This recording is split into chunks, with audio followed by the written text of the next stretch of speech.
Hey cats, what's happening? I got a little project going on here today.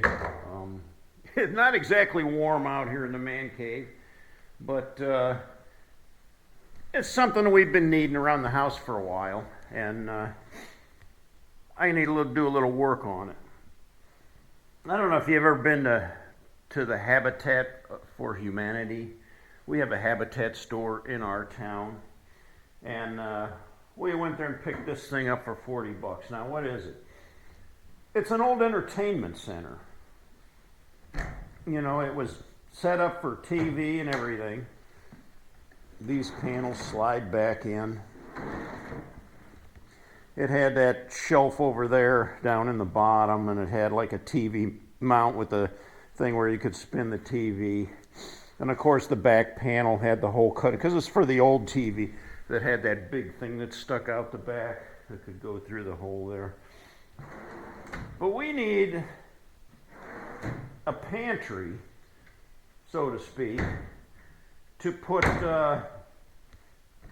appliances in. We've got so many appliances now. I mean, we've got an air fryer, we've got an Instant Pot, we've got 2 crock pots, we've got a blender, a big mixer, an electric frying pan, and we're running out of places to put all that stuff. So we thought, well, let's find something that we can put in the dining room or something where we can keep all those appliances. We were at the Habitat store the other day. We said, let's swing by there and see what they got. And we found this thing. So I gutted it out. I took all the TV stuff out of it. It does have a couple drawers in the bottom too. That's in pretty good shape, but as you can see there, now I need to get some shelves put in there. And if I do put the shelves in there,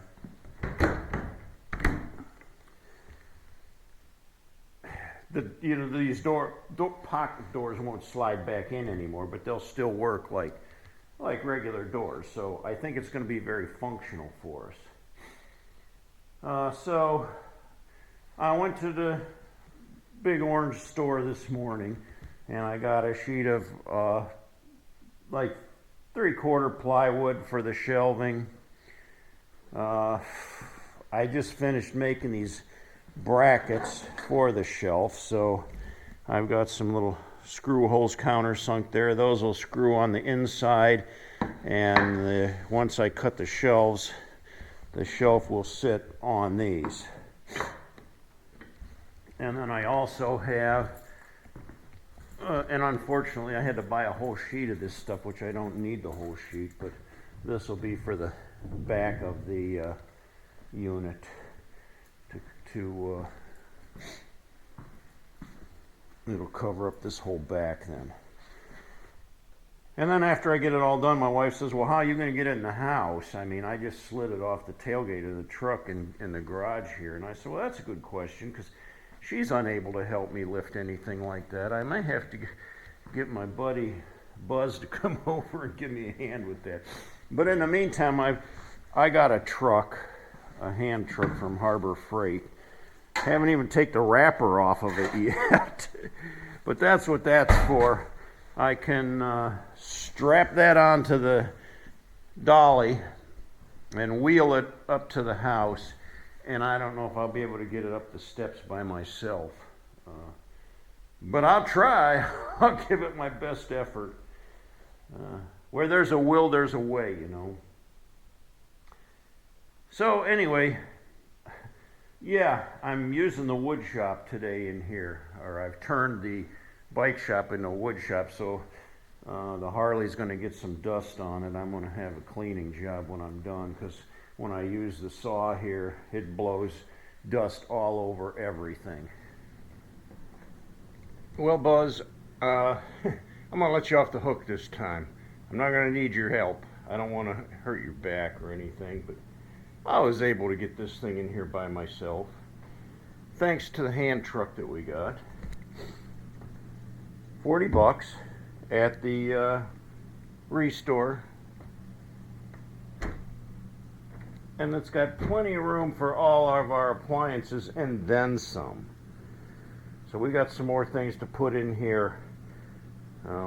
Plenty of room though. We got electric frying pan down there, a Fry Daddy, crock pot, a mixer, the air fryer. We've got the Instant Pot to put in there.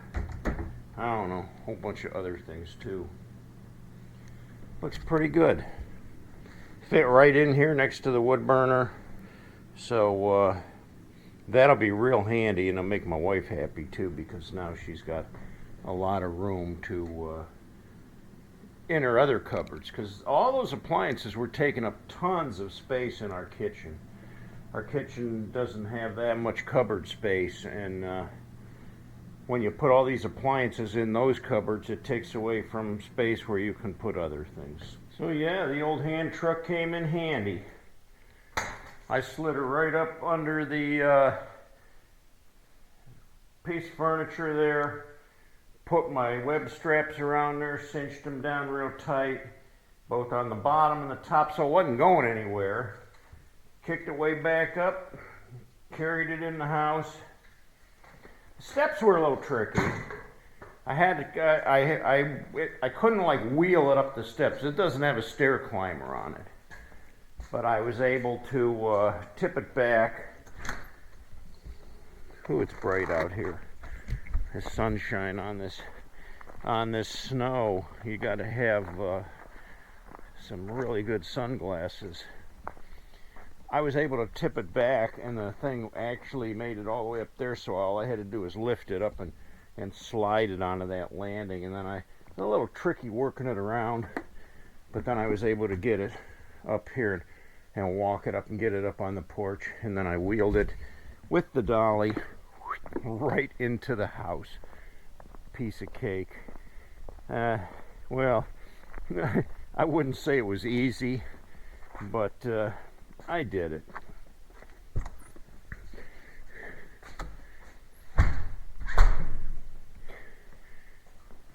If any of you guys know me, I don't know why, but I'm this guy that will never ask anybody for help. I'll figure out a way to do it one way or another where I don't have to get somebody's help. I don't know, I've just always been wired that way. I mean, you know, if I had to build a ramp, I would have. If I would have had to get a winch and a come along, I would have got the thing in the house one way or the other. I'm stubborn that way. Always been that way. A lot of things I like to do myself, and I take some pride in that, but sometimes I hurt myself too. I mean, I'm 68 years old now, and my back was a little tender the next day. I wouldn't say it was killing me, but I could feel it in my lower back. I think a lot of you guys know what that's like. You work hard, you do the strain, you get lower back, yeah. I've been working on the saw over here a little bit. It's been running good. I got this steel Farm Boss. It's the MS-271, and that's a darn good saw. But I got to tighten the chain up. It shouldn't be sagging like that. That's way too loose of a chain. So that's got to get tightened up. I'll run the file over it again, sharpen it. I hand sharpen it. I stick it right in the vise here. I got this light that I slide over and put on the blade so I can see what I'm doing. And I got a lot of experience. I mean, I worked for the park for 44 years, and one of the biggest jobs we did was a lot of forestry work. The parks are loaded with trees, and they were falling down on the roads or the trails or the buildings. So we had a whole tree crew, and we did a lot of tree work, and I was a sawman. I had to spend a lot of hours running the saw. But this is a pretty handy saw for me to have around the house.